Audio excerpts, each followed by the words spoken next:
ભાજપે લોકસભા ચૂંટણીને લઈને અત્યાર સુધીમાં 2 યાદી જાહેર કરી છે। આ 2 યાદીમાં ગુજરાતની જો વાત કરવામાં આવે તો 26 માંથી 22 બેઠક પર મુહૂર્તિયાઓ જાહેર કરી ચૂકી છે ભારતીય જનતા પાર્ટી, અને 4 બેઠક એવી છે કે જ્યાં ઉમેદવારોના નામ જાહેર કરવાના બાકી છે। આ 4 બેઠક છે જૂનાગઢ, અમરેલી, સુરેન્દ્રનગર અને મહેસાણા। ત્યારે આજે આ રિપોર્ટમાં આપણે વાત કરીશું અમરેલી બેઠકને લઈને। અમરેલી બેઠક પર હજુ સુધી ભાજપે કોઈ પણ ઉમેદવારનું નામ જાહેર નથી કર્યું। ત્યારે સવાલ એ છે કે અમરેલી બેઠક પર કોકડું ક્યાં ગૂંચવાયું છે, કયા કયા દિગ્ગજ નેતાઓ છે કે જેના વચ્ચે ખેંચતાણ ચાલી રહી છે, શું છે સમગ્ર વિગતે જાણીએ આ રિપોર્ટમાં। નમસ્કાર, હું નીલમ ખારેચા, આપ જોઈ રહ્યા છો ગુજરાત તક। લોકસભા ચૂંટણીના પડઘમ વાગી રહ્યા છે। દરેક પક્ષ તૈયારીમાં લાગ્યો છે। ઉમેદવારોના નામની ઘોષણા થઈ રહી છે। ભાજપે અત્યાર સુધીમાં 2 યાદી પણ જાહેર કરી દીધી છે। પહેલી યાદીમાં 195 અને બીજી યાદીમાં 72 ઉમેદવારોના નામની જાહેરાત ભાજપ કરી ચૂક્યું છે। તેમાંથી ગુજરાતની 26 પૈકી 2 બેઠકના ઉમેદવારોના નામ જાહેર થઈ ગયા છે। 4 બેઠક બાકી રહી છે, જેમાંથી અમરેલી બેઠકને લઈને કોકડું ગૂંચવાયેલું રહ્યું છે। અમરેલી માટે મુખ્યત્વે ભાજપના 3 જૂથ વચ્ચે ખેંચતાણ ચાલી રહી હોવાનું સૂત્રો જણાવી રહ્યા છે। પરસોત્તમ રૂપાલા અહીં ચોથું પરિબળ હતા, પરંતુ તેમને રાજકોટની બેઠક માટે ટિકિટ અપાતા અમરેલી બેઠક પરથી ભાજપમાંથી કોણ લડશે તે પ્રશ્ન હજુ પણ ગૂંચવાયેલો છે।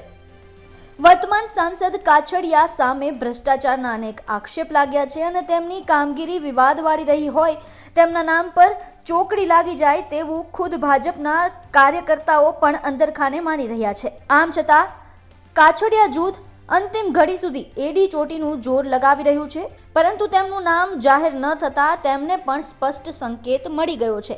આ ઉપરાંત અમરેલી લોકસભા બેઠક માટે પૂર્વ સાંસદ દિલીપ સંઘાણીના ભાઈ મુકેશ સંઘાણી સૌથી મજબૂત દાવેદાર છે, પરંતુ નામ જાહેર ન થવાના મુદ્દે સંઘાણી જૂથ પણ અવઢવમાં છે।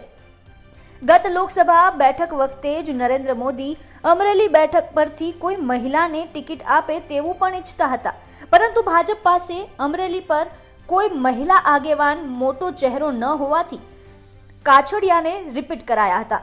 જો કે આ વખતે કોઈ મહિલાને ટિકિટ અપાય તો દિલીપ સંઘાણીના પત્નીને ટિકિટ મળે તેવી પણ એક શક્યતા જોવાઈ રહી છે। આ સાથે જ અમરેલી બેઠક પર ટિકિટ માટે પૂર્વ મંત્રી બાવકુભાઈ ઉંધાડે પણ જોર લગાવ્યું છે અને તેમની દાવેદારી પણ મજબૂત મનાઈ છે। જો કે નિરીક્ષકોની સેન્સ પ્રક્રિયા દરમિયાન પેનલમાં તેમનું નામ ઉપર ગયું નહોતું, પરંતુ તેમણે આ મુદ્દે અગાઉથી જ પોતાની દાવેદારી ઊભી કરી રાખી હતી। આમ ભાજપના 3 જૂથની ખેંચતાણના કારણે ભાજપના મોવડી મંડળે કદાચ એટલે જ અમરેલી બેઠકના ઉમેદવારનું નામ બાકી રાખ્યાનું મનાય છે। બીજી તરફ કોંગ્રેસમાંથી અમરેલી બેઠક પરથી ઉમેદવાર કોણ હશે તે અંગે પણ કોઈ નિર્ણય હજુ સુધી નથી લેવાયો। જો કે પૂર્વ સાંસદ વિરજી ઠુમ્મરના પુત્રી જેની ઠુમ્મરનું નામ આગળ ચાલી રહ્યું છે। આ ઉપરાંત જિલ્લા કોંગ્રેસ પ્રમુખ પ્રતાપ દુધાત અને પરેશ ધાનાણીમાંથી પણ કોઈ ઉમેદવાર હોય તે વાતને પણ નકારી શકાય નહીં।